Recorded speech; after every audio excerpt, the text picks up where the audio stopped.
വാൽപ്പാറയിൽ bus 20 അടി താഴ്ചയിലേക്ക് മറിഞ്ഞു. അപകടത്തിൽ ബസ് ഡ്രൈവർ ഉൾപ്പെടെ 40ഓളം പേർക്ക് പരിക്കേറ്റു. ഇന്ന് പുലർച്ചെയായിരുന്നു സംഭവം.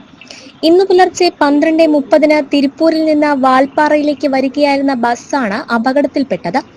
കവേഴ്സ് എസ്റ്റേറ്റ് ഭാഗത്തെ ഹെയർപിൻ വളവിലാണ് ബസ് താഴ്ചയിലേക്ക് മറിഞ്ഞത്. വാൽപ്പാറ പോലീസും ഫയർഫോഴ്സും എത്തിയാണ് അപകടത്തിൽപ്പെട്ടവരെ ബസ്സിനുള്ളിൽ നിന്നും പുറത്തെടുത്തത്. ഇവരെ ആദ്യം വാൽപ്പാറ സർക്കാർ ആശുപത്രിയിലേക്ക് മാറ്റി. അപകടത്തിൽ ബസിന്റെ ഡ്രൈവർ ഗണേശന് സാരമായി പരിക്കേറ്റു. ഡ്രൈവർ ഗണേശനെയും കൈക്കും കാലിനും തലയ്ക്കും മറ്റും പരിക്കേറ്റ 30ലധികം പേരെയും വിദഗ്ധ ചികിത്സയ്ക്കായി പിന്നീട് പൊള്ളാച്ചിയിലെ ആശുപത്രിയിലേക്ക് മാറ്റി. ഡ്രൈവർ ഉറങ്ങിപ്പോയതാണോ മറ്റെന്തെങ്കിലും കാരണമുണ്ടോ എന്നത് ഉൾപ്പെടെയുള്ള കാര്യങ്ങളിൽ പോലീസ് അന്വേഷണം ആരംഭിച്ചു.